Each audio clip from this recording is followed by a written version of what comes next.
Hello बच्चों, तो last lecture के अंदर अपन ने बायोलॉजिकल क्लासिफिकेशन का इंट्रोडक्शन देखा था और 5 किंगडम क्लासिफिकेशन तक अपन ने बात करी थी। मैंने आपको बताया था कि 5 किंगडम क्लासिफिकेशन में वीटेकर ने कौन कौन से बेसिस पे क्लासिफिकेशन किया और जो टेबल दे रखी है उसमें करेक्टर्स लिखे हुए हैं। वो लेक्चर नहीं देखा हो तो पहले वो लेक्चर देखिए, नोट्स बनाइए। उसके बाद आज हम डिस्कस करने वाले हैं किंगडम मोनेरा। किंगडम मोनेरा क्या है, पहले थोड़ा सा उसकी कहानी समझेंगे, उसके बाद में इसके कैरेक्टर्स वगैरह सब चीजें देखेंगे।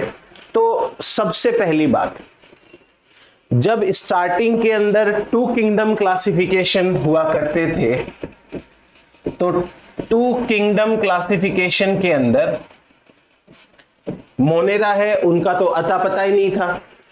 एक तो होते थे प्लांट्स और एक होते थे एनिमल्स खाली। फिर हिकल ने 3 किंगडम क्लासिफिकेशन जब दिया तो उन्होंने प्रोटिस्टा बनाया, प्लांट और एनिमल्स उसके अंदर पहले से चलते आ रहे हैं, तो प्रोटिस्टा बना। लेकिन जब कॉपलैंड ने 4 किंगडम क्लासिफिकेशन दिया तब इन्होंने मोनेरा ग्रुप क्रिएट किया। मोनेरा ग्रुप है वो क्रिएट किया और उसके बाद से मोनेरा कंटिन्यू आगे चल रहा है। सो मोनेरा किंगडम के अंदर इन्होंने क्या रखा, मोनेरा किंगडम में रखा ऑल प्रोकैरियोट्स।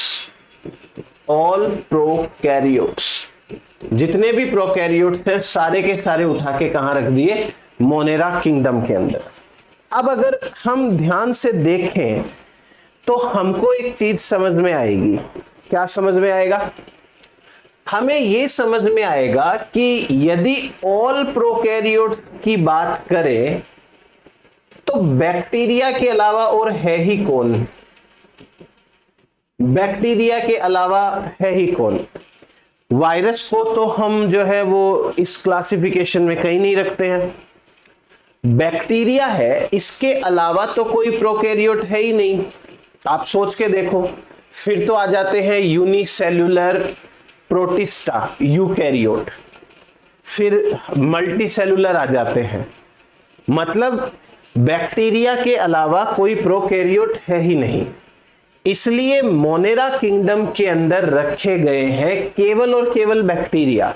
हालांकि जितना हम बोलने में बोल रहे हैं केवल बैक्टीरिया, तो इतना इजी भी नहीं है। बैक्टीरिया भी बहुत सारे होते हैं, उनकी वैरायटीज होती है, उनके बहुत ज्यादा जो है वो डाइवर्सिटी होती है। पहले अपन मोनेरा किंगडम के कुछ बेसिक कॉन्सेप्ट्स हैं उनकी बात करते हैं। जैसे देखो, अभी मैंने आपको बताया कि मोनेरा जो है उसके अंदर क्या रखा गया है, खाली बैक्टीरिया को। तो आपको ये एनसीईआरटी की 2 लाइंस हैं जो आपको असर्शन रीजन के अंदर मिल सकती है, स्टेटमेंट 1-2 में मिल सकती है। पहले अपन असर्शन पढ़ेंगे। असर्शन के अंदर लिखा है कि bacteria are the sole member, sole का मतलब हो गया only, members of the kingdom Monera. अगर एग्जाम के अंदर इस तरीके से सवाल आता है और मान लीजिए कि आपको एकदम से ये याद नहीं है कि क्या ये लाइन सही है या गलत है और आपको जो है वो सोचना पड़ रहा है, तो तसल्ली से पहले इस लाइन पे सोचें। बैक्टीरिया है वो मोनेरा किंगडम के ओनली मेंबर्स हैं। तो जरा याद करो दिमाग के अंदर और कौन कौन से ऑर्गेनिजम्स आपको पता है। जैसे वायरस तो हम कहीं लेते नहीं हैं, एक बैक्टीरिया होते हैं, एक फंजाई होते हैं। आर की बैक्टीरिया तो बैक्टीरिया के अंदर ही आ गए। बैक्टीरिया है, फंजाई होते हैं, एल्गी होते हैं, है ना, ब्रायोफाइट होते हैं, टेरिडोफाइट होते हैं, जिम्नोस्पर्म, एंजियोस्पर्म होते हैं, एनिमल्स होते हैं।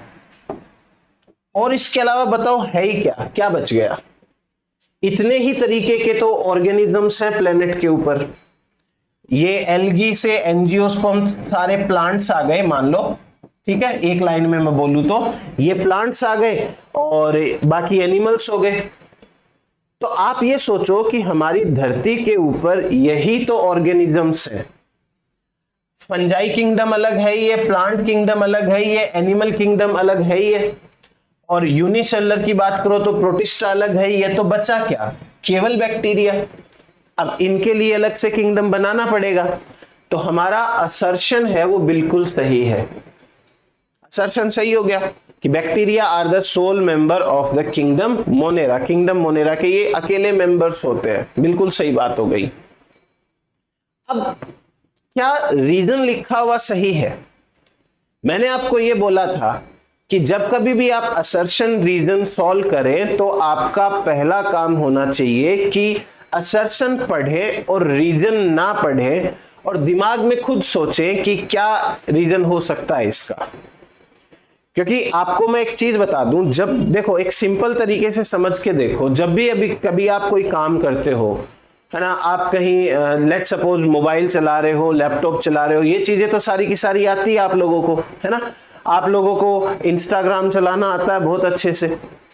अगर कोई सवाल आ जाता है कि भाई ऐसा क्यों हुआ, तो आपके पास में उसका आंसर होता है। सिमिलरली असर्शन यदि लिखा हुआ है और आपने थ्योरी पढ़ रखी है, आपको चीजें क्लियर हैं, तो रीजन इसका आपको पहले से पता है। ऐसा क्यों हुआ कि केवल बैक्टीरिया को ही मोनेरा में रखा, तो उसके पीछे एक रीजन है। क्योंकि मोनेरा के अंदर तो आते हैं ओनली प्रोकैरियोट और नेचर में बैक्टीरिया के अलावा कोई प्रोकैरियोट है नहीं, इसलिए बैक्टीरिया को मोनेरा में रखा। ये रीजन है। रीजन समझ में आया कि why bacteria are the sole member of Monera kingdom? Because Monera contains only prokaryotes and bacteria के अलावा कोई प्रोकैरियोट है नहीं। अब रीजन पढ़ो, क्या जो मैंने बोला वैसा सा कुछ लिखा हुआ है क्या? अगर एग्जैक्ट भी लिखे हुए होने की जरूरत नहीं है, ऐसा भी नहीं हो कि जो आप सोच रहे हो वही रीजन में होना चाहिए, मिलता जुलता भी हो तो भी चलेगा। रीजन में लिखा है they are the most abundant microorganisms. ये क्या बात हुई? मोस्ट अबंडेंट माइक्रो ऑर्गेनिज्म है इसलिए बैक्टीरिया में उसको मोनेरा में रखा है क्या? प्रोटिस्टा भी माइक्रो ऑर्गेनिज्म है, वो भी आंखों से दिखाई नहीं देते हैं, उनको ही रख देते हैं। इसका मतलब ये रीजन तो सही नहीं है, बट क्या ये स्टेटमेंट सही है? जी हां, ये स्टेटमेंट सही है। क्योंकि अगर हम माइक्रो ऑर्गेनिज्म की बात करें तो दो कैटेगरी के माइक्रो ऑर्गेनिज्म होते हैं, एक बैक्टीरिया, एक प्रोटिस्टा। अब प्रोटिस्टा की तुलना में बैक्टीरिया बहुत ज्यादा होते हैं, इसलिए ये आर वैसे तो सही है बट एक्सप्लेनेशन इसका नहीं होगा। सो अल्टीमेटली यहां पर क्या आएगा कि A correct, R correct and not true explanation. ये हो गया हमारा असर्शन रीजन। और इसी के साथ मतलब एनसीईआरटी की दो लाइनें हो गई हमारी। ये चीज एग्जाम के अंदर भी पूछी जा सकती है और आप इसको वैसे याद करें असर्शन रीजन के रूप में, तो आपको थोड़ा इजी रहेगा। अब देखो दो स्टेटमेंट और पढ़ते हैं, वही दो एनसीईआरटी की लाइन से अच्छी अच्छी स्टेटमेंट के फॉर्म में आपसे पूछी जा सकती है। पहला क्या लिखा है? Bacteria occurs almost everywhere. पहली बात तो हमारा टास्क ये रहना चाहिए कि क्या ये स्टेटमेंट सही है। या तो ऐसा होगा कि एनसीईआरटी की छपी हुई लाइन है वो आपके दिमाग में भी छपी हुई है और आपने तुरंत देखते ही बता दिया, या थोड़ा सोच लो क्या दिक्कत है।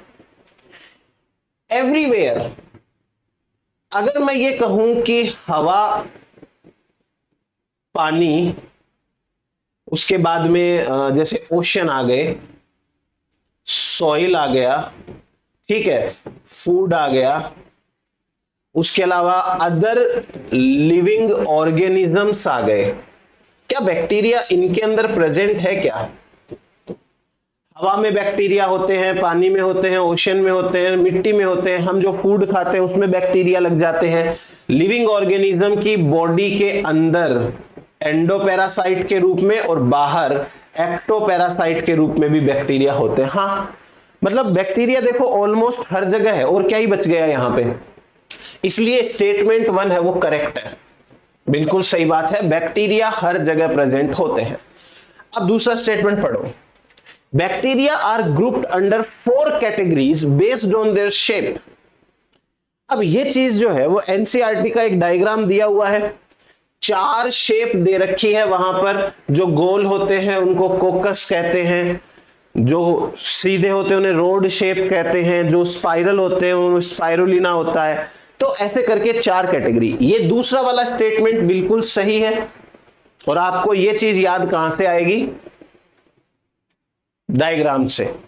तो इन दोनों लाइंस को यदि स्टेटमेंट्स के आधार पे पूछा जाए एग्जाम के अंदर, तो हमारा आंसर क्या रहेगा? Statement 1 and statement 2 both are correct. दोनों स्टेटमेंट्स वो करेक्ट होते हैं। देखो, ये 4 टाइप के शेप हैं बैक्टीरिया के। जैसे देखिए, जो गोल होता है, स्फेरिकल का मतलब हो गया गोल, उनको बोलते हैं कोकस, कोकस, और प्लूरल हो जाएगा कोकाई। तो जो गोल होते हैं वो कोकस होते हैं। आप C फॉर कोकस लिखो तो C को गोल कर दो, तो ये गोल हो गया, वो कोकस हो जाता है। जो रोड शेप के होते हैं उन्हें बेसिलस कहते हैं, बेसिलस। ये सीधे सीधे होते हैं, ये बेसिलस होते हैं इस प्रकार के। देन उसके बाद जो कोमा के जैसे होते हैं उन्हें विब्रियो कहते हैं, विब्रियम कहते हैं, और विब्रियो का मतलब प्लूरल हो गया। तो कोमा के जैसे ये इस तरीके के दिखाई देते हैं। और जो थोड़े से स्प्रिंग जैसे होते हैं इस तरीके के से, उन्हें स्पाइरल है, स्पाइरुलम कहते हैं, स्पाइरिला कहते हैं। तो ये 4 शेप है। अब इसमें कोई समझाने वाली बात है नहीं, एनसीईआरटी का डायग्राम है। इस बार तो रीनीट के अंदर क्वेश्चन भी आ गया था, मैच करना था इनके नाम के आधार पे। एकदम आसान सा तो है ये, ठीक है। तो ये हुआ हमारे पास में। अब वापस अपन कुछ स्टेटमेंट पढ़ते हैं, क्या ये सही है या गलत है। पहला statement, though the bacterial structure is very simple, they are very complex in behaviour. अब अपन इस स्टेटमेंट को थोड़ा इलेबोरेट करते हैं। ये स्टेटमेंट सही है कि गलत है वो देखेंगे। पहले अपन बात करते हैं। कह रहा है कि बैक्टीरिया की जो स्ट्रक्चर होती है वो वेरी सिंपल होती है। तो क्या मतलब है वेरी सिंपल स्ट्रक्चर से? अगर हम चैप्टर नंबर 8 पढ़ेंगे सेल वाला, तो वहां हम प्रोकैरियोट सेल को पूरा पढ़ेंगे। फिर भी मैं बताता हूं, एक बैक्टीरिया देखो क्या है। बैक्टीरिया के पास में ये है एक सेल वॉल, ये हो गया सेल वॉल। उसके बाद में ये हो गया प्लाज्मा मेम्ब्रेन, प्लाज्मा मेम्ब्रेन।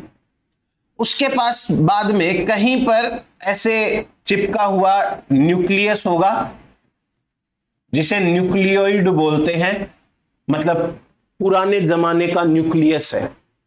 ये हो गया।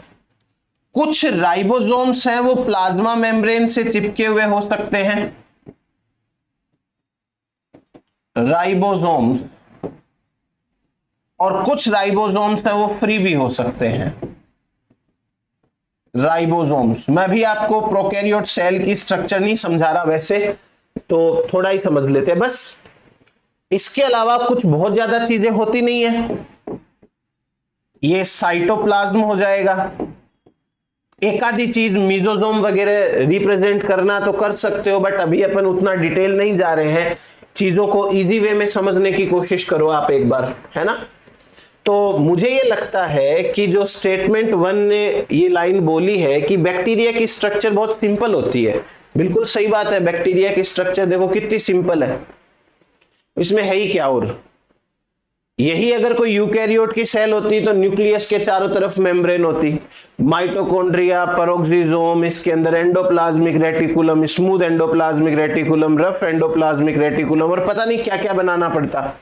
तो उसके कंपैरिजन में तो ये वेरी सिंपल हुई कि नहीं हुई। तो ये पहला वाला स्टेटमेंट तो यहां मतलब इतना तो सही हो गया। लिखा है कि they are very complex in behaviour. Behaviour का मतलब क्या होता है? हमारी तरह बिहेवियर का मतलब यहां पे वो नहीं है, ठीक है। एक लिविंग ऑर्गेनिज्म के लिए बिहेवियर का मतलब होता है कि वो अपने पूरे जीवन काल में क्या क्या करता है, वो उसका बिहेवियर होता है। जैसे अगर मैं बिहेवियर के पॉइंट ऑफ व्यू से बात करूं तो आप सोच के देखो कि बैक्टीरिया कैसा खाना खाते हैं। बैक्टीरिया के खाना खाने का तरीका, बैक्टीरिया है वो ऑटोट्रॉफ्स भी होते हैं, फोटोसिंथेसिस खुद कर लेते हैं। बैक्टीरिया है वो केमिकल भी खा लेते हैं, कीमोट्रॉप्स भी होते हैं। बैक्टीरिया जो है वो डेड ऑर्गेनिक मैटर को भी खाते हैं, सैप्रोफाइट्स होते हैं। बैक्टीरिया जो वो डीकंपोजिशन भी करते हैं, डीकंपोजर्स भी होते हैं। बैक्टीरिया पैरासाइट की तरह भी रह सकते हैं, ये पैरासाइट भी होते हैं। बैक्टीरिया सिम्बायोसिस भी कर सकते हैं। तो देखो फूड के कितने भयंकर तरीके हो गए, कितने सारे तरीके हो गए, ये तो खाली फूड का है। अब उसके बाद में यदि अपन रिप्रोडक्शन की बात करें तो रिप्रोडक्शन के अंदर एसेक्सुअल रिप्रोडक्शन, सेक्सुअल रिप्रोडक्शन इस तरीके से पाया जाता है, तो ये भी कॉम्प्लेक्स बिहेवियर हो गया, है ना। तो बहुत सारी है, मेटाबॉलिज्म के हिसाब से, इनकी हैबिटाट के हिसाब से बात करेंगे। अपन ने अभी हैबिटाट देखी थी, देखो कहां कहां पाए जाते हैं। तो यहां पे रहना, यहां जिंदा रहना, यहां सरवाइव करना, उसके लिए भी एक बिहेवियर चाहिए। सो कुल मिलाकर के बात यह है कि भाई इनका तो बिहेवियर वेरी कॉम्प्लेक्स है, इनका बिहेवियर जो है वो वेरी कॉम्प्लेक्स है। स्टेटमेंट 1 एकदम से सही है। आई मेरी बात समझ में। सेल की स्ट्रक्चर बहुत सिंपल है, कुछ ज्यादा खास बात है नहीं। Cell wall, cell membrane, nucleus, ये साइटोप्लाज्म और राइबोसोम्स वगैरह, बस इतना सा है, और ज्यादा कुछ ऑर्गेनेल्स वगैरह नहीं है। बिहेवियर इनका बहुत कॉम्प्लेक्स है क्योंकि ये हर तरीके के बिहेवियर में वैरायटी शो करते हैं। दूसरा statement, compare to many other organisms bacteria as a group, ये चीज ध्यान रखना, as a group show the most extensive metabolic diversity. इस लाइन का मीनिंग क्या है? देखिए, पहले तो ये लिखा है कि बैक्टीरिया एज ए ग्रुप, यहां एक बैक्टीरिया की बात नहीं कर रहे, मतलब एक स्पीसीज की बात नहीं कर रहे। अब जैसे आप लोगों ने पढ़ा होगा, सुना होगा, राइजोबियम बैक्टीरिया है वो नाइट्रोजन फिक्सेशन करता है। तो राइजोबियम बैक्टीरिया के पास में एक तरीके की मेटाबॉलिक एक्टिविटी है नाइट्रोजन फिक्सेशन की, लेकिन कोई दूसरा बैक्टीरिया सल्फर फिक्सेशन करता है, कोई तीसरा बैक्टीरिया कुछ और फिक्स करता है, कोई फोटोसिंथेसिस करता है। मेटाबॉलिक डाइवर्सिटी का मीनिंग क्या है? मेटाबॉलिक डाइवर्सिटी का मतलब है कितने डिफरेंट टाइप की रिएक्शन सेल के अंदर चल सकती है। एक बैक्टीरिया की बात करोगे तो एक आधे टाइप की चलेगी, लेकिन सारे तरीके के बैक्टीरिया को एक साथ अपन बात करें कि बैक्टीरिया में, उसमें सब तरीके के बैक्टीरिया आ गए, तो जितनी मेटाबॉलिक एक्टिविटी बैक्टीरिया में होती है उतनी किसी के पास नहीं होती है, उतनी किसी ग्रुप के अंदर नहीं होते हैं। बाकी सारे ग्रुप है वो लिमिटेड मेटाबॉलिक एक्टिविटी शो करते हैं, लेकिन बैक्टीरिया के पास में बहुत सारी एक्टिविटी होती है, पता नहीं कितने तरीके के। तो ये जो है वो केमिकल्स बनाते हैं, कोई एंटीबायोटिक बना रहा है, कोई एंजाइम बना रहा है ना, ये ऐसे ऐसे प्रोडक्ट्स बनाते हैं। सो स्टेटमेंट 2 है एकदम करेक्ट है। अगर बैक्टीरिया को एज ग्रुप लें तो मेटाबॉलिक डाइवर्सिटी है वो बहुत ज्यादा निकल के आती है इनकी, और किसी के पास में इतनी नहीं है। Statement 1 and 2 both are correct. तो ये हो गई बात अपने पास में। अब अपन फिर से कुछ स्टेटमेंट्स हैं उनको क्वेश्चन के फॉर्म में समझते हैं। एक एक स्टेटमेंट के ऊपर आपको थोड़ा सोचना है, आंसर क्या निकल के आता है देखना है, समझना है। देखो, which of the following statements is are correct, यानी एक सही है, दो सही है, सारे सही है। देखना, पहला, some of the bacteria are autotrophic. क्या आपको कोई ऐसा एग्जाम्पल याद है जहां बैक्टीरिया है वो फोटोसिंथेसिस कर रहा है? हाँ, मुझे तो याद है blue green algae. Blue green algae bacteria होते हैं, वो फोटोसिंथेसिस करते हैं। They synthesize their own food from inorganic substrate. जी हाँ, ये क्या करते हैं, कार्बन डाइऑक्साइड को C6H12O6 में एनीहाउ कन्वर्ट करते हैं, तो इनऑर्गेनिक से ऑर्गेनिक बना लिया। स्टेटमेंट 1 बिल्कुल सही है, पहला ऑप्शन बिल्कुल सही है। आई मेरी बात समझ में?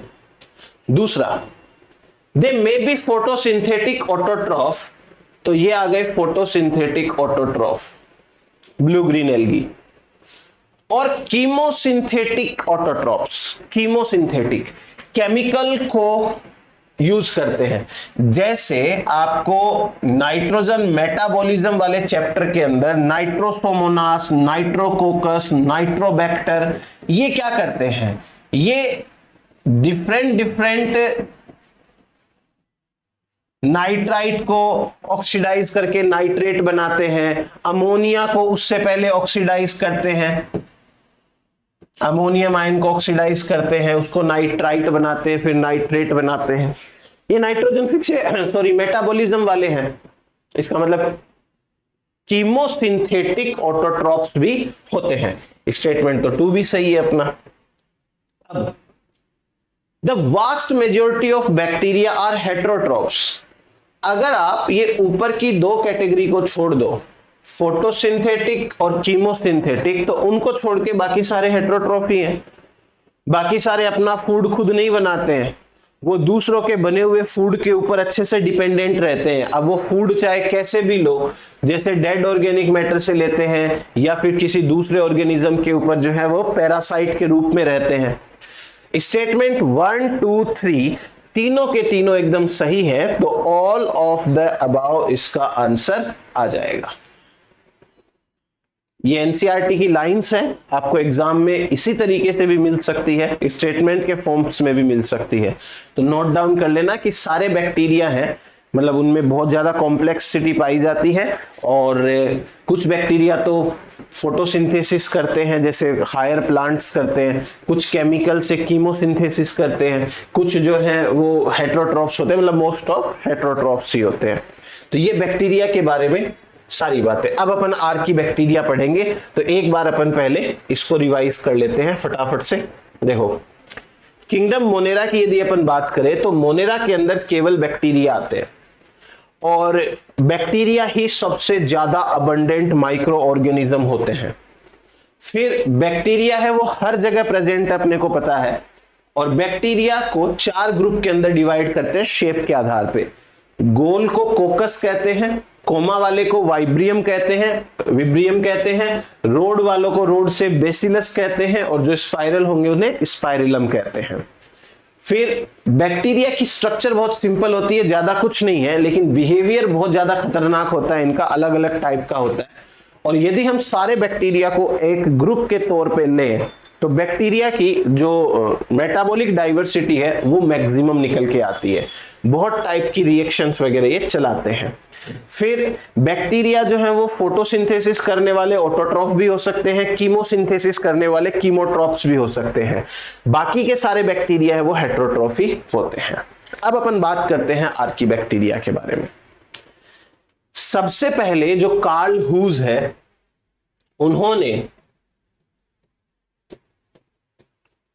1990 के अंदर एक जो 3 डोमेन क्लासिफिकेशन दिया था, जिसको 6 किंगडम क्लासिफिकेशन कहते हैं।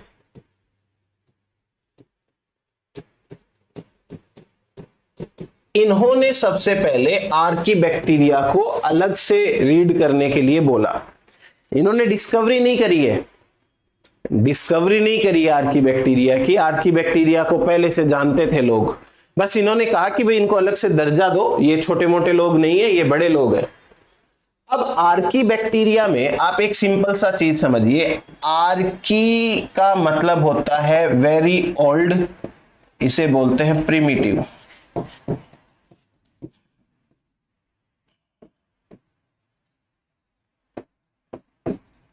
वेरी ओल्ड बैक्टीरिया मतलब ये बैक्टीरिया ही है। अब इन आर्की बैक्टीरिया की क्या क्या खास बातें हैं, देखो अपन समझ लेते हैं। आर्की बैक्टीरिया डिफरेंट टाइप के हैबिटाट्स में रहते हैं, और इनके हैबिटाट्स तो इतने खराब हैबिटाट्स होते हैं जहां पे नॉर्मल ऑर्गेनिजम्स तो रह ही नहीं पाते। कैसे, देखिए, जैसे ये है एक ऐसा पानी का एरिया जहां पे सॉल्ट कंडीशन बहुत ज्यादा है, हाई सैलिनिटी, नमक बनता है ना खारा एकदम से, उस पानी के अंदर भी ये बैक्टीरिया रहते हैं। जो बैक्टीरिया हाई सॉल्ट कंडीशन के अंदर रहता है उन्हें हेलोफिल्स कहते हैं। याद रखना, हेलो का मतलब होता है सॉल्ट और फिल्स का मतलब वहां रहने वाले। तो हेलोफिल बैक्टीरिया एक्सट्रीमली सॉल्ट कंडीशन में रहते हैं, और ऐसे एक बैक्टीरिया का एग्जांपल है हेलोबैक्टीरियम, एकदम भयंकर नमक वाले एरिया के अंदर रहते हैं। दूसरे बैक्टीरिया, ये बैक्टीरिया ऐसे जगह पे रहते हैं जहां का तापमान बहुत ज्यादा रहता है, हाई तापमान। जैसे देखो ये ज्वालामुखी है, ये फट गया, ज्वालामुखी का लावा है वो किसी आसपास के पानी के अंदर आ गया, तो यहां से एक तो तापमान बढ़ गया पानी का, और पानी की एसिडिटी भी बढ़ गई, पीएच ड्रॉप हो गई यहां पे। इन्हें कहते हैं थर्मो। थर्मो का मतलब हाई टेम्परेचर, एसिडो का मतलब एसिड, फिल्स मतलब रहने वाले। तो जहां पर पीएच कम होती है और टेम्परेचर बहुत ज्यादा होता है, ऐसे एरियाज को बोलते हैं हॉट स्प्रिंग्स। सूखा एरिया तो ऐसा होता नहीं है, तो कोई पानी वाला झरना, कोई नदी टाइप का एरिया ऐसा होता है जो कि थर्मो और एसिडो का कॉम्बिनेशन होता है। जैसे एक बैक्टीरिया का नाम देख रहा है सल्फोबोलस, सल्फोबोलस, ये भी एक आर्की बैक्टीरिया है और ये यहां पे रहता है। तीसरी हैबिटेट देखो, कुछ एनिमल्स होते हैं जैसे गाय हो गई, भैंस हो गई, अभी मैं थोड़ी देर बाद बताऊंगा, तो इनका जो आहार नाल होता है ना, एलिमेंट्री कैनाल, उस एलिमेंट्री कैनाल में एक अलग से पाउच होता है, जैसे अपना स्टमक होता है उसी तरीके से छोटा सा जो है वो पाउच होता है, उसे बोलते हैं र्यूमेन। उस र्यूमेन के अंदर ऑक्सीजन एब्सेंट होती है और उसके अंदर ये मिथेनोकोकस नाम के बैक्टीरिया रहते हैं। मिथेनो का मतलब ये मीथेन गैस बनाते हैं, कोकस का मतलब ये गोल है, तो मिथेनोकोकस बैक्टीरिया है।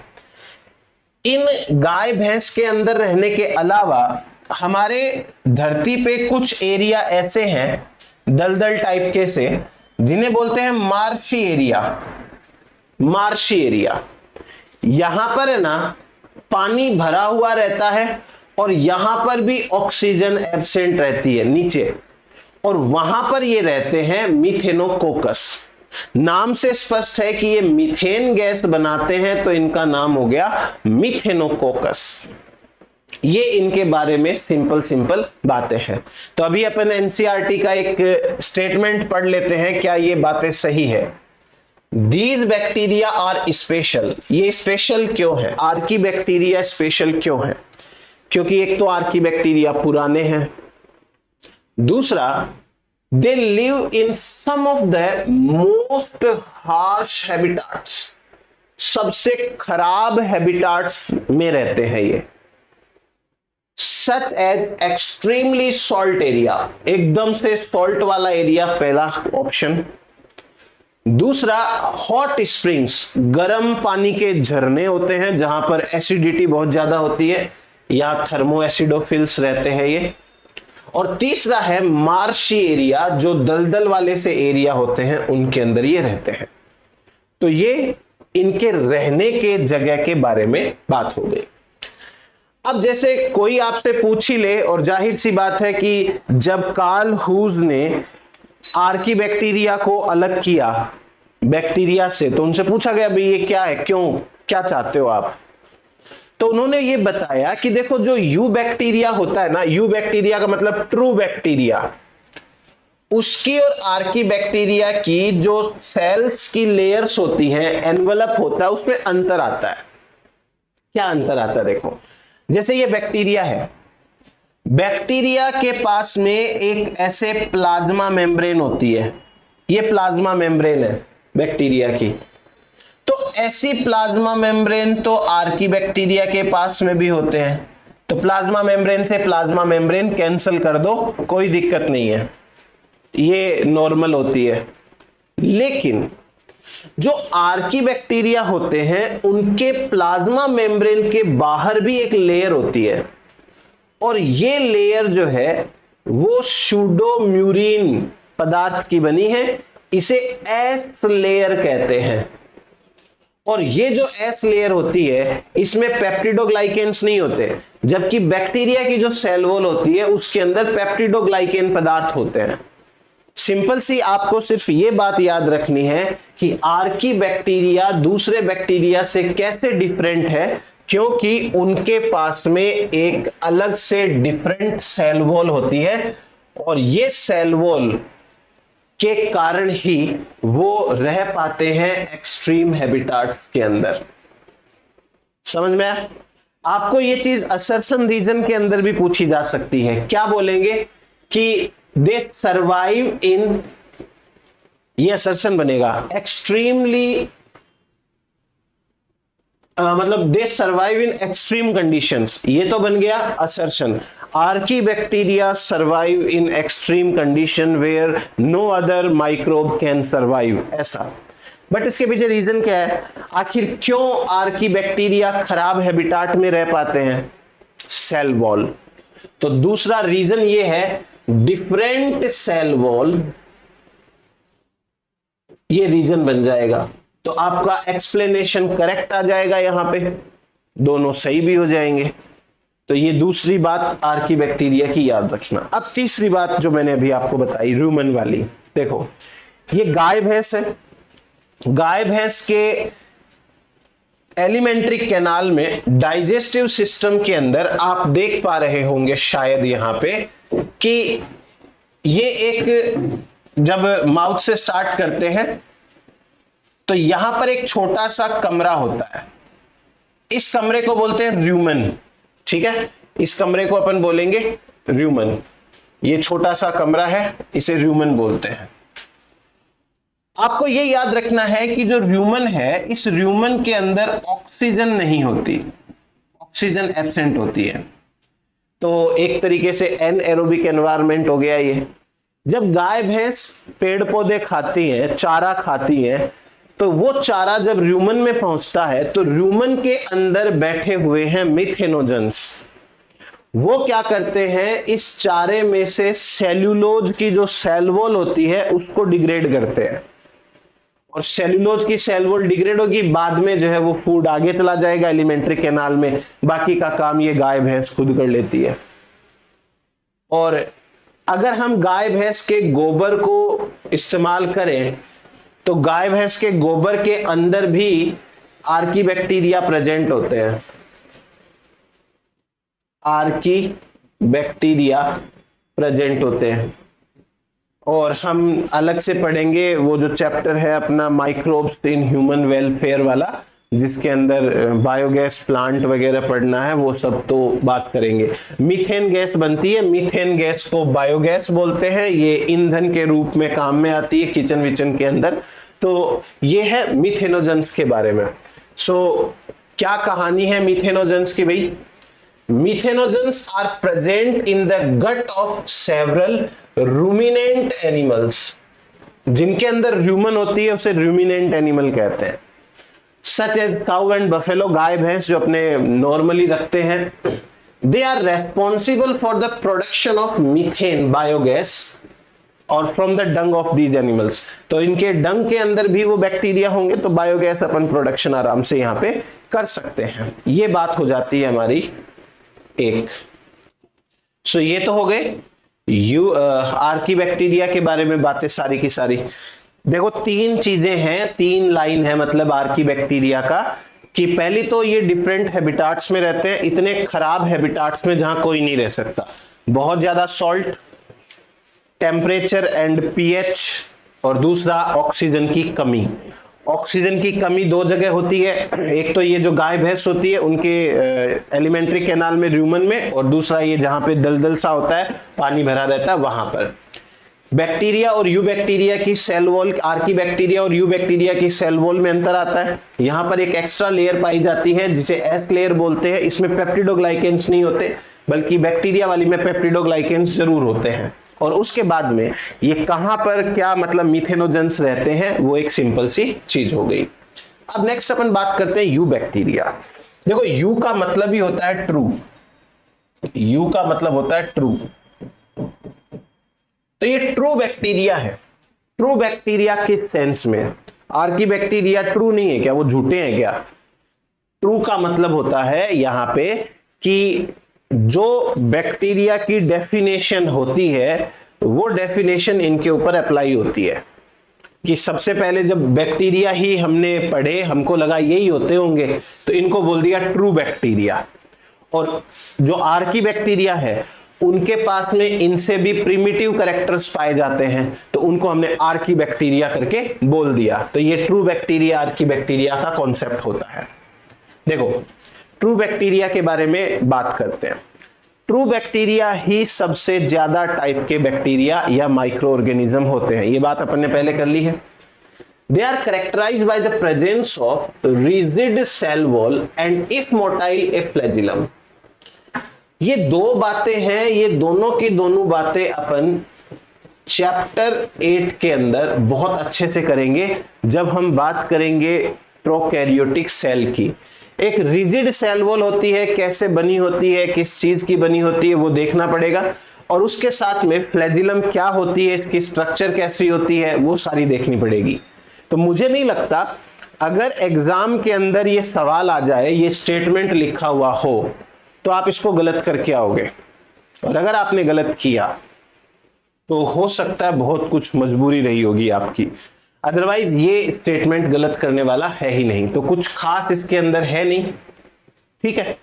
अब जो यू बैक्टीरिया है उनको हम कुछ कैटेगरी के अंदर डिवाइड कर लेते हैं। जैसे पहली कैटेगरी है साइनोबैक्टीरिया की, जिसे ब्लू ग्रीन एल्गी भी कहते हैं। साइनोबैक्टीरिया बोल दो या ब्लू ग्रीन एल्गी बोल दो, एक ही बात है। अब साइनोबैक्टीरिया के बारे में कुछ सिंपल बातें करते हैं। आपको असर्शन रीजन के फॉर्म में दो स्टेटमेंट समझाता हूं मैं। देखो, पहला असर्शन कहता है कि साइनोबैक्टीरिया आर फोटोसिंथेटिक ऑटोट्रॉप्स। क्या ये बात सही है? बिल्कुल सही है। साइनोबैक्टीरिया, ब्लू ग्रीन एल्गी अच्छे से फोटोसिंथेसिस कर सकते हैं। अब इसको तो छोड़ देते हैं, रीजन नहीं पढ़ेंगे और सोचेंगे कि फोटोसिंथेसिस कोई करता है तो वो क्यों कर पाता है। आखिर साइनोबैक्टीरिया के पास में ऐसा क्या है कि वो फोटोसिंथेसिस कर सकते हैं। यदि आपने फोटोसिंथेसिस वाला चैप्टर पढ़ रखा है तो आपको पता है, नहीं तो फिर मैं बताऊं, अगर किसी ऑर्गेनिज्म के पास क्लोरोफिल ए होता है तो वो फोटोसिंथेसिस कर सकता है, क्योंकि क्लोरोफिल ए है वो लाइट एनर्जी को कैप्चर करता है और उसका इस्तेमाल फिर बाद में फूड बनाने में किया जा सकता है। तो कहने का मतलब यह हुआ कि यदि साइनोबैक्टीरिया फोटोसिंथेसिस कर रहे हैं तो इनके पास क्लोरोफिल ए होना चाहिए, कम से कम क्लोरोफिल ए। अगर क्लोरोफिल बी भी है, सी भी है, तो वो और काम आ जाएंगे, बट क्लोरोफिल ए है तो फोटोसिंथेसिस तो हो जाती है। रीजन में लिखा है they have chlorophyll A similar to green plants. जैसे ग्रीन प्लांट में क्लोरोफिल ए होता है वैसे ही देख लो, जो हमने सोचा था ऑलमोस्ट वही चीज लिखी हुई है। ये मैंने रट के नहीं बोली है। फोटोसिंथेसिस तो तभी पॉसिबल है जब क्लोरोफिल ए प्रेजेंट है। अब चाहे वो chlorophyll green plant, chlorophyll A चाहे वो ग्रीन प्लांट के जैसा हो, चाहे वो बैक्टीरिया के जैसा हो, कोई मतलब नहीं है, फोटोसिंथेसिस हो जाएगी। और हमको तो यही तो बात बोली है यहाँ पे। तो आंसर क्या निकला? ए है वो करेक्ट है, आर है वो करेक्टर है, और ये यहाँ पे करेक्ट एक्सप्लेनेशन है, करेक्ट एक्सप्लेनेशन। सो इस तरीके से पूछा जा सकता है। आपको समझ में आई ये बात? आपको साइनोबैक्टीरिया के बारे में फोटोसिंथेसिस करते हैं, क्यों करते हैं? क्योंकि क्लोरोफिल ए होता है, बस बात खत्म। दूसरा देखो, एक क्वेश्चन और रीड करते हैं अपन रिगार्डिंग दिस। साइनोबैक्टीरिया यूनिसेलुलर होते हैं, होता है क्या ऐसा? बिल्कुल होता है, तभी तो मोनेरा के अंदर रखा है। मोनेरा के अंदर बैक्टीरिया है, बैक्टीरिया यूनिसेलुलर होते हैं, तो ये भी तो बैक्टीरिया ही है, ये यूनिसेलुलर होते हैं।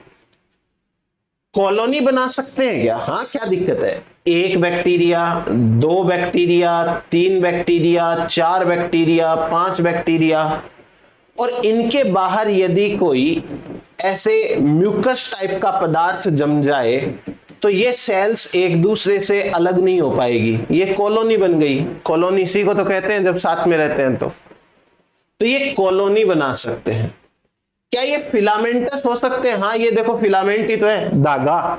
फिलामेंट का मतलब एक धागे जैसा, ये फिलामेंट ही तो है। हाँ, इनकी कॉलोनी ऐसे भी बन सकती है, क्या दिक्कत है? इस तरीके की कॉलोनी भी बना सकते हैं, धागे जैसी भी बना सकते हैं। तो स्टेटमेंट 2 जो है वो भी सही है, मतलब फर्स्ट ही चल रहा है क्या अभी? तो फर्स्ट तो सही है। फ्रेश वाटर में, मेरीन वाटर के अंदर, टेरेस्ट्रियल सब जगह रहते हैं, कोई दिक्कत नहीं है, इसमें कोई समझाने वाली लॉजिक वाली बात नहीं है। दूसरा लिखा है कि the colony are generally surrounded by gelatinous sheet.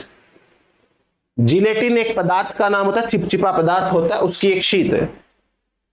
अगर देखो ये जो सेल है ना, ये एक इंडिविजुअल, ये दूसरा, ये तीसरा, ये चौथा, ये पांचवा, ये पांचों अलग अलग ऑर्गेनिज्म है, अलग अलग। अब इनको तो पता है नहीं कि हमें एक दूसरे के साथ में मिलके ऐसे रहना है ताकि हम कॉलोनी बना सकें, ताकि हम फिलामेंट बना सकें, और फिर यही बात एनसीईआरटी के अंदर छप जाए। इनको तो पता नहीं है। तो होता क्या है कि इनके चारों तरफ जब जिलेटिन पदार्थ इकट्ठा हो जाता है तो ये बेचारे एक साथ रहने लग जाते हैं। अब ये अपनी तरह नहीं करते कि इसको इसके साथ नहीं रहना, इसको इसके साथ नहीं रहना, ये अपना अपना काम कर रहे हैं बस। तो कॉलोनी बन जाती है, क्यों? क्योंकि ये जिलेटिन पदार्थ से सराउंडेड रहते हैं। बिल्कुल सही है। तीसरी एक चीज, वाटर बॉडी को ये ब्लूम करते हैं। ब्लूम का मतलब होता है ओवर ग्रोथ। ओवर ग्रोथ आपने देखा होगा कि कई बार कोई नदी नाला तालाब टाइप का होता है, उसमें एक काई जम जाती है, एल्गी जम जाते हैं, हरा हरा एकदम से बदबू आती है उसके अंदर।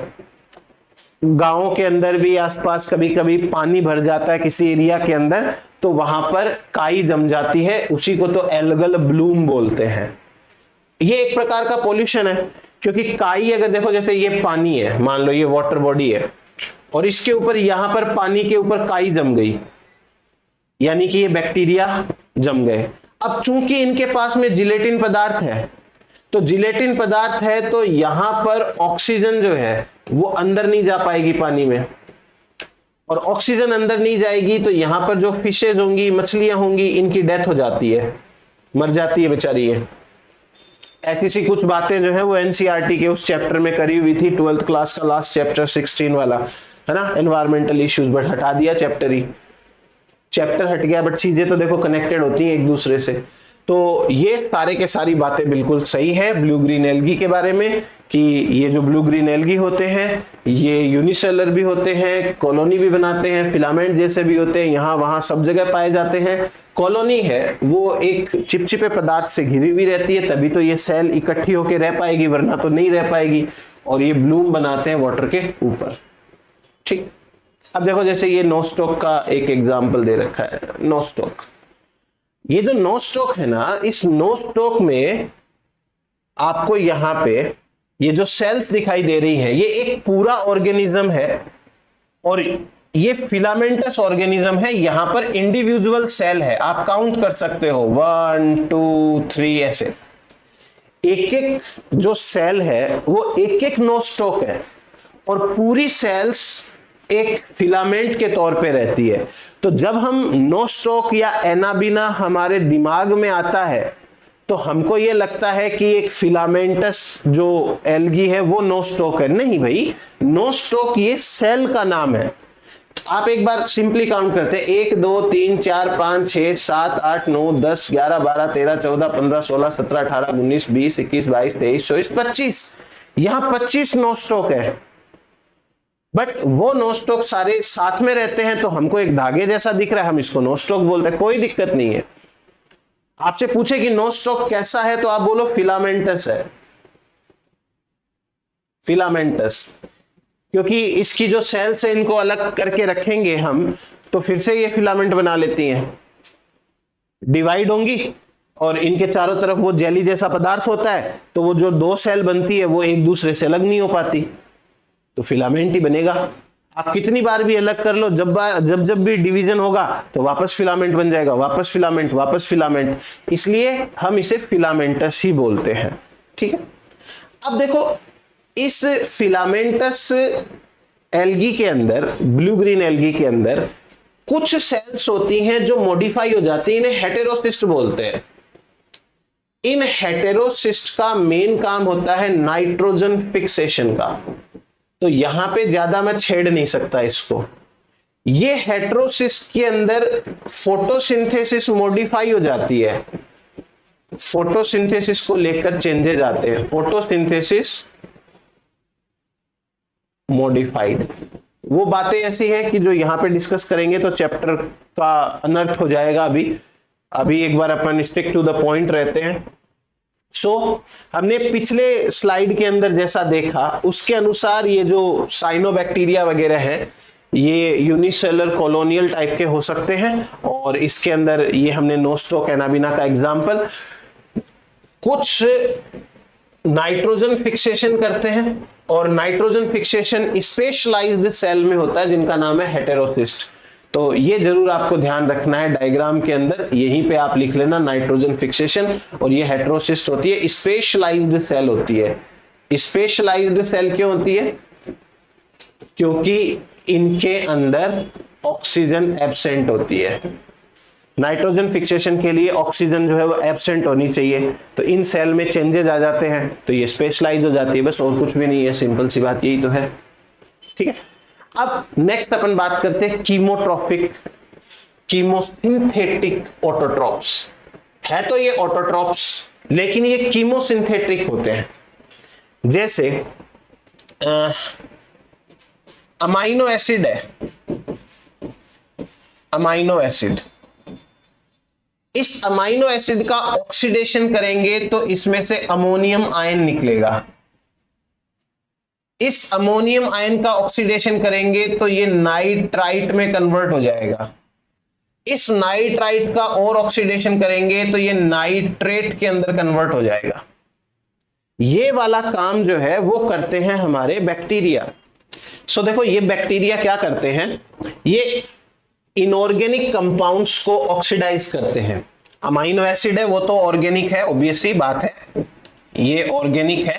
इसके आगे ये सारे इनऑर्गेनिक हैं और ये चल रहा है ऑक्सीडेशन। ठीक है, इस डायरेक्शन के अंदर ऑक्सीडेशन चल रहा है। तो जब ये ऑक्सीडेशन की प्रक्रिया चलती है तो हर स्टेप के अंदर एनर्जी निकलती है, एनर्जी, और ये एनर्जी इलेक्ट्रॉन की फॉर्म में निकलती है। ठीक, और इस एनर्जी को कन्वर्ट करके ये अपने लिए एटीपी बना लेते हैं। प्लांट्स हैं वो लाइट एनर्जी को कन्वर्ट करते हैं और ये जो है वो इस तरीके से एनर्जी अपनी बना लेते हैं। तो ये कीमो ऑटोट्रोफिक बैक्टीरिया है। दे ऑक्सीडाइज वेरियस इनऑर्गेनिक सब्सटेंसेस, ये चीज को ध्यान में रखना है। ऑर्गेनिक को करेंगे तो वो तो हेटेरोट्रॉफी हो जाएंगे, फिर इनऑर्गेनिक को करते हैं इसलिए ये ऑटोट्रोफ होते हैं, और एनर्जी जो बनती है उससे खुद की एटीपी बना लेते हैं। ये जो प्रोसेसेस हैं ये एक तरीके से नाइट्रोजन साइकिल का पार्ट है। अगर अपन इसके लिए नाइट्रोजन के हिसाब से देख रहे हैं तो ये नाइट्रोजन साइकिल का पार्ट है, और ऐसे ही कोई फास्फोरस के लिए होते हैं, आयरन के लिए होते हैं, सल्फर के लिए होते हैं, तो वो वाली साइकिल्स का पार्ट होता है। तो ये तो कोई खास बात है नहीं। So they play great role in recycling nutrients. ये हुई हमारे पास में इनके बारे में बात। अब एक सवाल छोटा सा आपसे पूछा जाए कि which of the following bacteria are most abundant in nature. पहली बात तो आपसे पूछा जाए कि मोस्ट अबंडेंट यानी सबसे ज्यादा माइक्रो ऑर्गेनिज्म कौन है? माइक्रो ऑर्गेनिज्म, तो आपके पास में तीन ऑप्शन है। पहला है बैक्टीरिया, दूसरा है प्रोटिस्टा, और तीसरा है फंजाई, क्योंकि फंजाई भी कुछ माइक्रो ऑर्गेनिजम्स होते हैं। यदि आपसे पूछा जाए कि मोस्ट अबंडेंट माइक्रो ऑर्गेनिज्म कौन है तो उसमें आंसर आएगा बैक्टीरिया। बैक्टीरिया सबसे ज्यादा है। फिर आपसे पूछा जाए कि बैक्टीरिया में भी कौन से बैक्टीरिया, तो आपको आंसर देना है हेटेरोट्रॉफिक बैक्टीरिया, क्योंकि जो बैक्टीरिया फोटोसिंथेसिस करते हैं ब्लू ग्रीन एल्गी वो एक ही ग्रुप है, एक कैटेगरी। कीमोसिंथेटिक बैक्टीरिया वाले दो तीन ग्रुप के अंदर आते हैं, थोड़े से ही है, वो कोई ज्यादा नहीं है। सबसे ज्यादा तो ये है भाई साहब हेटेरोट्रॉफिक। तो सबसे ज्यादा माइक्रो ऑर्गेनिज्म का नाम आए तो क्या आएगा, और सबसे ज्यादा बैक्टीरिया पूछे तो कौन सा आएगा, हेटेरोट्रॉफिक। तो ये एक एनसीईआरटी की लाइन लिखी हुई है कि heterotrophic bacteria are most abundant in nature. अपन ने इसको क्वेश्चन फॉर्म में लिख लिया तो याद रह जाएगा। दूसरा एक और क्वेश्चन देखो, ये भी एनसीईआरटी का ही है। लिखा the majority are important decomposers. ये बात बिल्कुल सही है। अब बैक्टीरिया जो है वो तीन तरीके के हैं, एक तो है फोटोसिंथेटिक, एक है कीमोसिंथेटिक, तीसरे हैं हेटेरोट्रॉफ। ऊपर के जो दो बैक्टीरिया है ये अपना फूड खुद बनाते हैं, नीचे वाले खुद नहीं बनाते। अब इस कैटेगरी के अंदर भी सबसे ज्यादा कौन है, तो सबसे ज्यादा है डीकंपोजर्स। सबसे ज्यादा डीकंपोजर्स है जो डेड ऑर्गेनिक मैटर के ऊपर फीड करते हैं। स्टेटमेंट 1 सही हो गया। Many of them have a significant impact on human affairs. क्या ऐसा है कि हमारे ऊपर इनका इफेक्ट है? बिल्कुल है भाई, क्यों नहीं है, बिल्कुल है, 100% है। आप ये देखो कि जो बैक्टीरिया है वो हमें डेली लाइफ के अंदर कितना इफेक्ट करते हैं, इसके लिए तो एनसीईआरटी वालों ने एक चैप्टर ही बना दिया। तो वो जो चैप्टर है चैप्टर नंबर शायद 11 होगा, उसमें एनसीईआरटी क्लास 12th का है माइक्रोब्स इन ह्यूमन वेलफेयर वाला। ठीक है, तो आप बैक्टीरिया का देखो कितने सारे उसमें काम करते हैं बैक्टीरिया। तो ये वाला स्टेटमेंट तो सही होना ही है, अपन बाद में बात कर लेंगे। मिल्क प्रोडक्शन करते हैं, बिल्कुल करते हैं। कर्ड प्रोडक्शन, सॉरी, मिल्क से। फिर प्रोडक्शन ऑफ एंटीबायोटिक, बिल्कुल करते हैं। नाइट्रोजन फिक्सेशन करते हैं, बिल्कुल करते हैं। सारे स्टेटमेंट सही है। तसल्ली से पढ़ोगे ना तो भी आंसर निकलेगा। बात यह है, रटने की हर चीज जरूरत नहीं होती है।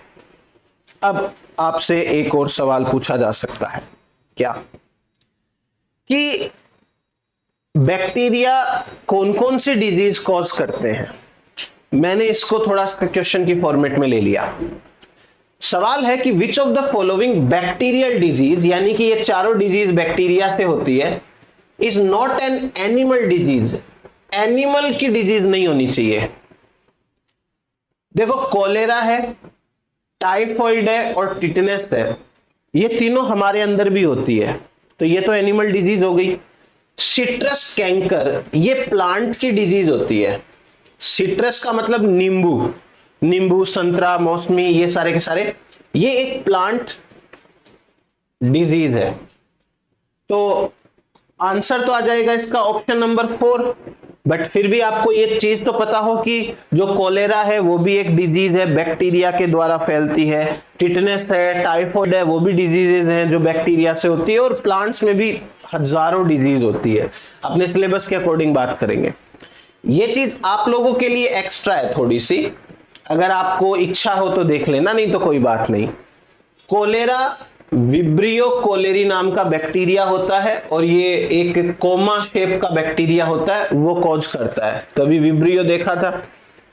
टाइफॉइड है वो साल्मोनेला टाइफी है, वो कॉज करता है, ये रोड शेप का यानी बेसिलस टाइप का बैक्टीरिया होता है।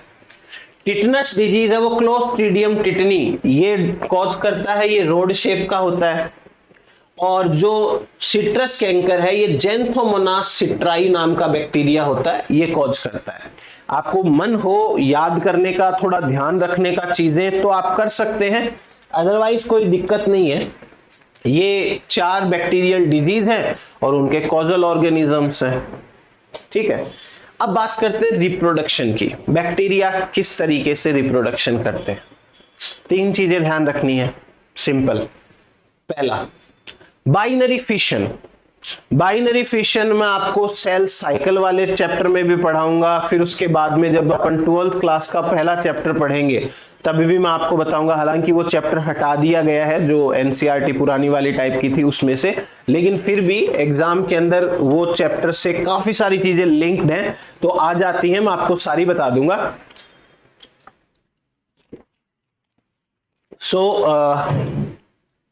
पहला है बाइनरी फिशन। इस बाइनरी फिशन में देखो सिंपली क्या होता है, एक सेल होती है, ये सेल है, जब इसको डिवाइड करना होगा तो इसकी साइज बढ़ेगी। तो यहां पर गुड ग्रोथ कंडीशन होनी चाहिए। यानी फेवरेबल कंडीशन होनी चाहिए, गुड ग्रोथ कंडीशन होगी तो साइज बढ़ेगी। फिर इसके अंदर एक छोटी सी खांच बनना चालू हो जाती है और ये खांच जो है वो बढ़ती रहती है, फिर बाद में ये दो अलग बैक्टीरिया बन जाते हैं। इसे बोलते हैं बाइनरी फिशन, ये एक तरीका है। दूसरा तरीका देखो, जब अनफेवरेबल कंडीशन होती है, मान लो ये बैक्टीरिया है, ठीक, और ये इसके अंदर का साइटोप्लाज्म है। अब आई अनफेवरेबल कंडीशंस। जब अनफेवरेबल कंडीशंस आती हैं तो बैक्टीरिया अपने वॉल को थिक कर लेता है। ये हो गई इसकी थिक वॉल, ये थिक वॉल है, और अंदर ही अंदर अपने साइटोप्लाज्म को ऐसे डिवाइड कर लेता है, अंदर ही अंदर अपने साइटोप्लाज्म को डिवाइड कर लेता है। इनको बोलते हैं स्पोर्स। स्पोर्स। जब ग्रोथ कंडीशन फेवरेबल आती है, फेवरेबल ग्रोथ कंडीशन, जब ग्रोथ कंडीशन फेवरेबल आती है तो फेवरेबल ग्रोथ कंडीशन में क्या होता है, ये वॉल टूट जाती है और इसके टूटने के बाद ये जो स्पोर्स है इसके अंदर से वो निकल जाते हैं और हर स्पोर जो है वो एक नया बैक्टीरिया की तरह काम करता है। तो ये एक रिप्रोडक्शन का तरीका भी हो गया और अनफेवरेबल कंडीशन से बचने का तरीका भी हो गया। तो बैक्टीरिया ये एक तरीका और अपनाते हैं रिप्रोडक्शन के लिए। तीसरा तरीका देखो, ये थोड़ा सा मतलब कॉम्प्लेक्स टाइप का है, दे भी नहीं रखा है आपके पूरे एनसीईआरटी के अंदर। एक बार और बात करेंगे 12th क्लास के अंदर, अपन जब जेनेटिक्स पढ़ेंगे उस समय पर। होता क्या है इसके अंदर, देखो दो बैक्टीरिया होते हैं, ठीक है, दोनों बैक्टीरिया एक दूसरे को फिजिकली कांटेक्ट करते हैं, एक दूसरे से जो है वो फिजिकली टच होते हैं और उसके बाद में ये दोनों बैक्टीरिया में से एक बैक्टीरिया क्या करता है, अपना डीएनए दूसरे के अंदर ट्रांसफर कर देता है। तो एक बैक्टीरिया है वो अपना डीएनए है वो दूसरे के अंदर ट्रांसफर कर देता है। इस मेथड को बोलते हैं कॉन्जुगेशन मेथड, और ये भी बैक्टीरिया के अंदर एक तरीका है सेक्सुअल रिप्रोडक्शन के जैसा सा, sort of sexual reproduction. Complete sexual reproduction नहीं है, उसमें गैमेट फॉर्मेशन वगैरह होते हैं, फर्टिलाइजेशन होता है, वैसा कुछ नहीं होता, बट हाँ जेनेटिक मटेरियल का ट्रांसफर हो रहा है तो इसे सॉर्ट ऑफ सेक्सुअल रिप्रोडक्शन कहते हैं। ये बैक्टीरिया के अंदर रिप्रोडक्शन का तरीका हो गया। अब बात करते हैं लास्ट अपन माइकोप्लाज्मा की। माइकोप्लाज्मा स्मॉलेस्ट लिविंग ऑर्गेनिज्म होते हैं। माइकोप्लाज्मा जो है वो बिना ऑक्सीजन के रह सकते हैं। माइकोप्लाज्मा ही एक ऐसे हैं ऑर्गेनिजम्स जिनके अंदर सेल वॉल नहीं पाई जाती।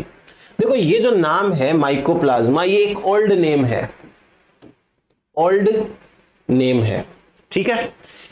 माइको का मतलब होता है फंजाई, माइकस। तो पहले इनको ना फंजाई के अंदर माना जाता था, पहले ऐसे मानते थे कि ये फंजाई है, ठीक। अब जो फंजाई होते हैं उनके अंदर सेल वॉल प्रेजेंट होती है, बट माइकोप्लाज्मा के अंदर सेल वॉल एब्सेंट होती है, ठीक। तो वही बात हो गई ना कि किसी के पास में कोई कैरेक्टर नहीं है तो उसको छेड़ने लग जाते हैं, बच्चे भी क्लास में ऐसे करते हैं ना, चिढ़ाने लग जाते हैं। तो ये हो गए। अच्छा, फंजाई जो है वो ओल्ड टाइम के अंदर प्लांटी के अंदर रहता था, ओल्ड टाइम में प्लांटी में ही तो था फंजाई। सो माइकोप्लाज्मा भी एक तरीके से प्लांटी में ही थे ओल्ड टाइम में। सो बात यह है कि भाई माइकोप्लाज्मा के पास में सेल वॉल नहीं है, फंजाई के पास सेल वॉल है, और फंजाई जो है वो प्लांट्स होते थे, तो इनको कहा गया प्लांट किंगडम का जोकर। कोई सेंस वाली बात नहीं है बट फिर भी। अब माइकोप्लाज्मा के बारे में देखो, तीन बातें ध्यान रखनी है। पहली बात, माइकोप्लाज्मा के पास में सेल वॉल नहीं होती, अच्छी बात है। दूसरी बात, ये स्मॉलेस्ट लिविंग सेल होते हैं।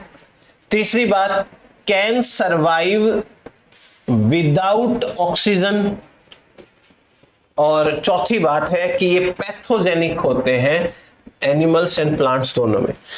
एनिमल्स में भी डिजीज कॉज करते हैं, प्लांट्स में भी डिजीज कॉज करते हैं। आप ये देखो इस डायग्राम से मुझे लगता है ये चारों पांचों बातें आपको समझ में आ जाएगी। चार बातें थी वहां पे। पहली बात कि इनका जो साइज होता है वो इतना छोटा होता है, तो they are smallest living cell. दूसरा, there is no cell wall, खाली मेम्ब्रेन है। आपको पूरा याद करने की जरूरत नहीं है भाई, पूरा याद करने की जरूरत नहीं है। आप सिंपली इतना सा याद रख लेना कि इनके अंदर सेल मेम्ब्रेन तो है बट सेल वॉल नहीं है।